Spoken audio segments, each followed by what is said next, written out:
오늘은 우리가 출애굽기 43번째 시간으로 부르심의 목적이라는 제목으로 같이 말씀을 나누도록 하겠습니다. 오늘 본문은 하나님께서 이스라엘 백성들을 구원하신 이유를 말씀하고 계십니다.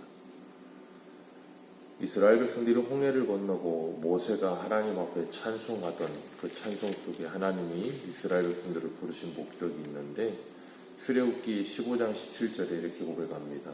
주께서 백성을 인도하사 그들을 주의 기업의 산에 심으시리이다. 여호와여, 이는 주의 처소를 삼으시려고 예비하신 것이라. 주여, 이것이 주의 손으로 세우신 성소로서이다 라고 고백합니다. 주의 처소요, 주의 손으로 세우신 성소로 이스라엘 백성들을 세우시기 위해 구원하셨다. 주의 처소와 성소, 하나님이 그 안에 거하시는, 함께 하시는 성전이 되게 하시기 위해 그들을 구원하여 내셨다라고 말씀하셨어요. 그리고 오늘 본문 2절에 보면 르비딤에서 시내 광야로 이르게 되는데, 그때가 애굽에서 나온 지 3개월째 되는 때라 그랬습니다. 애굽에서 나온 지 이제 석 달밖에 되지 않았어요. 근데 참 많은 일을 겪었죠. 이스라엘 백성들이 애굽에서 나와서 블레셋 사람의 길, 그 가나안 땅에 가는 가장 짧고 가장 쉬운 길을 접어두고 홍해 광야길로 하나님께서 돌리셔서 이스라엘 백성들을 이곳까지, 시내의 반도 이 밑에까지 인도하셨습니다. 그 이유는 그들이 전쟁이 나면 마음을 돌이켜 애굽으로 돌아갈까 한다라고 말씀하셨는데, 하나님께서 돌려가게 하신 이 홍해 바닷길에서도 아말렉을 만나 전쟁을 했어요. 그런 걸 보면 하나님께서 이리로 돌리신 이유가 여러 가지가 있을 것인데, 하나님께서 이스라엘 백성들에게 이렇게 돌리신 이유를 분명하게 이야기하진 않으세요. 그러나 우리가 잊지 말아야 될 것, 하나님께서 그들이 가장 가깝고 가장 쉬운 블레셋 사람의 길로 가지 않게 하시고 돌리신 이유는, 이스라엘 백성들이 430년 동안 애굽 생활을 하면서 그곳에 애굽적 생각과 문화와 언어와 생각, 이 사상과 가치관, 모든 것들이 다 애굽적이기 때문에 그 모든 것들을 뽑아내고 하나님의 백성답게 훈련하시기 위해 이 광야라는 시간을 통과케 하시는 겁니다. 그리고 또 하나님께서 이곳으로 인도하신 이유가 있죠. 하나님께서 모세에게 애굽에 내려가게 하실 때 이미 하셨던 말씀이었어요. 우리 출애굽기 3장 12절을 한번 보겠습니다. 출애굽기 3장 12절입니다.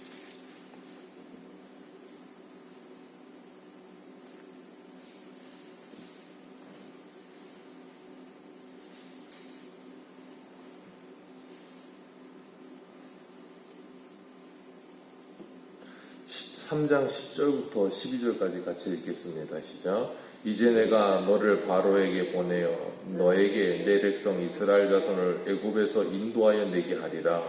모세가 하나님께 아뢰되 내가 누구이기에 바로에게 가며 이스라엘 자손을 애굽에서 인도하여 내리이까? 하나님이 이르시되 내가 반드시 너와 함께 있으리라. 내가 그 백성을 애굽에서 인도하여 낸 후에 너희가 이 산에서 하나님을 섬기리니 이것이 내가 너를 보낸 증거니라.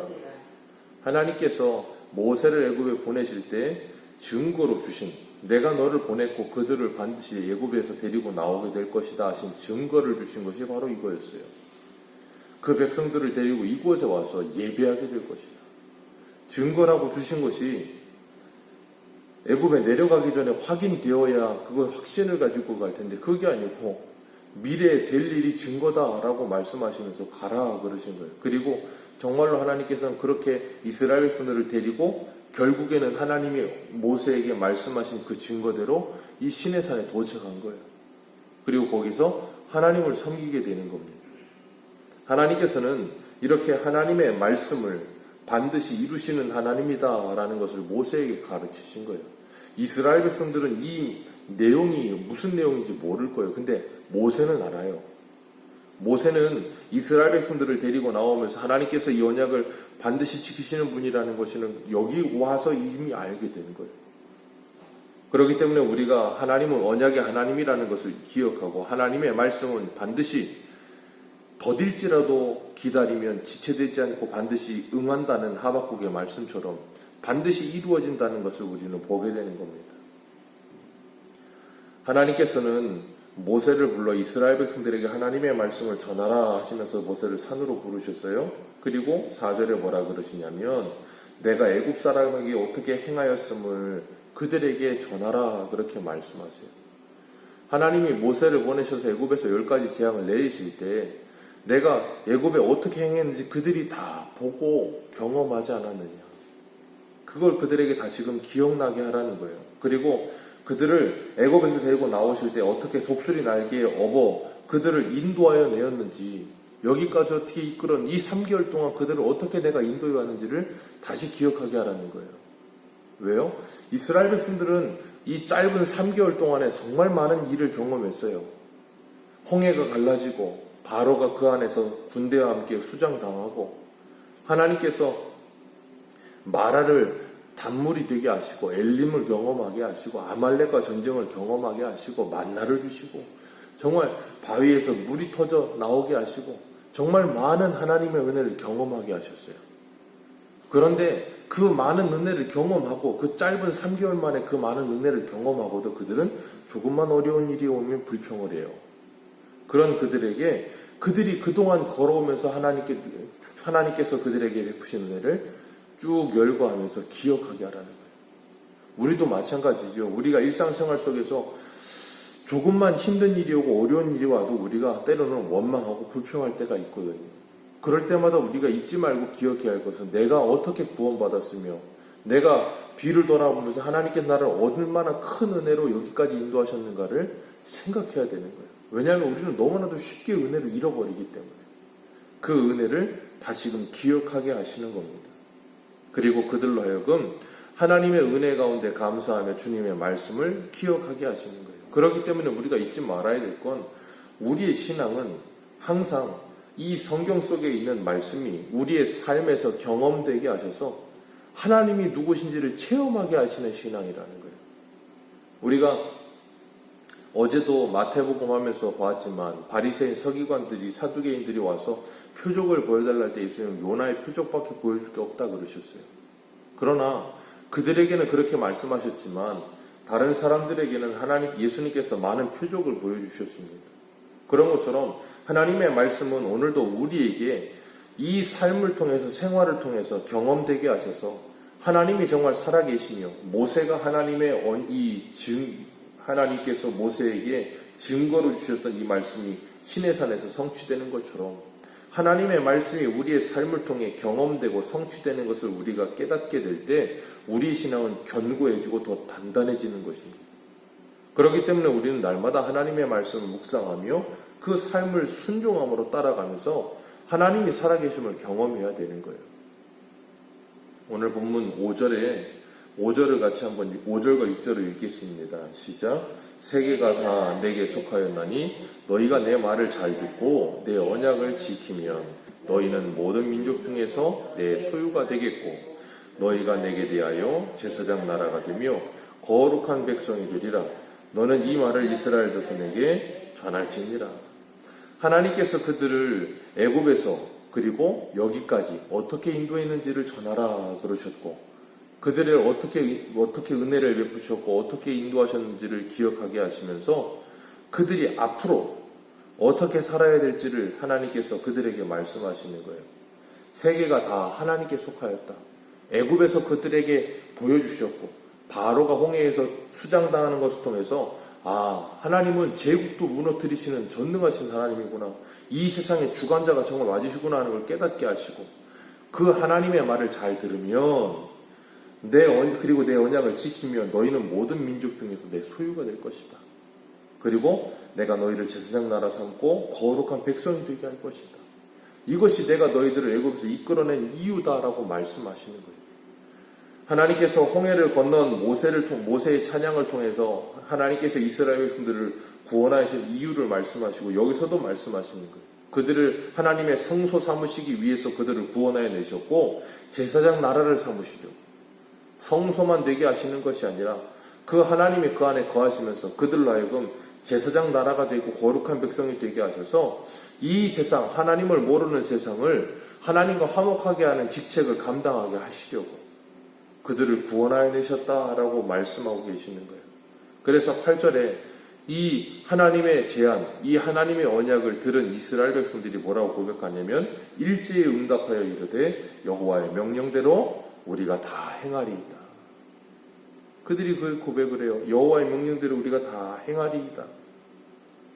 그런데 그들이 정말 그 명령대로 행하는가? 그렇지 않죠. 그들은 하나님의 명령대로 하지 않습니다. 그들은 또 하나님의 언약을 어기죠.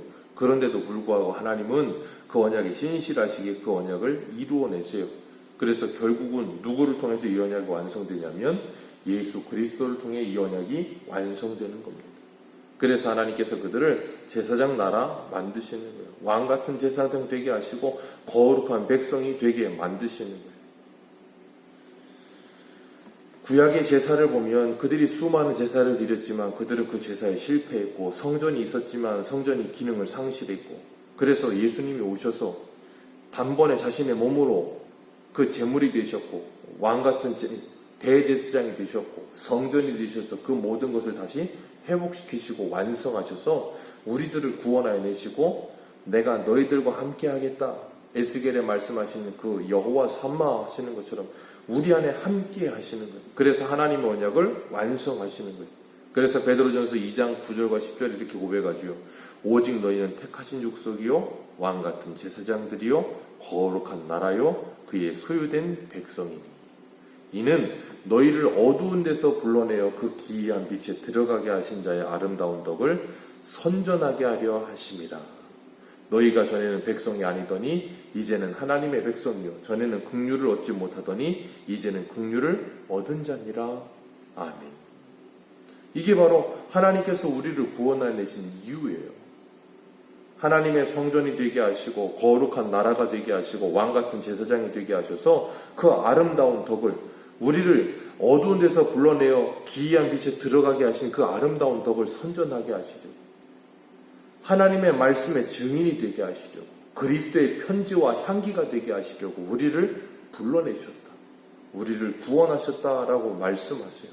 그렇기 때문에 우리가 이 애굽에서 나오고 이 죄된 세상에서 하나님께 부르심을 받아서 교회로 부르심을 받은 이유는 이 어두운 세상, 이 죄악이 관영한 세상에 그곳에 다시 들어가서 세상의 빛과 소금의 역할을 감당하라고 그곳에 그리스도의 아름다운 덕을 선전하라고 하나님의 그 구원과 사랑을 전하라고 우리를 불러내신 것입니다. 그렇기 때문에 우리가 그 하나님의 은혜를 기억하면서 오늘도 그 예수 그리스도의 십자가의 은혜를 늘 기억하며 그 은혜를 세상 가운데 아름답게 증거하는 그래서 세상 사람들이 우리의 삶을 보면서 하나님께서 우리를 사랑하시는 거구나. 하나님은 정말 살아계시는구나. 세계가 정말 하나님께 다 속하여 있구나. 어떻게 보여줘요? 우리가 믿음으로 살아가면서 베드로전서 2장 19절 이하에도 애매히 고난을 받으면서도 하나님을 생각하며 참으면 그게 하나님께 아름답다 그랬고 사람들도 우리를 보면서 예수 믿는 사람들은 뭐가 달라도 다르구나 하고 세상 사람들에게 읽혀지는 하나님의 말씀으로서의 삶을 살아가는 거예요. 그러면서 하나님께서 우리를 통해 영광 받으시게 될 줄로 믿습니다.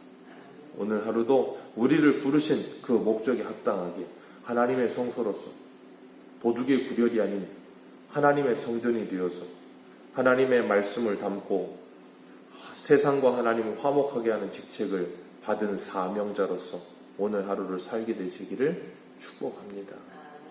기도하겠습니다.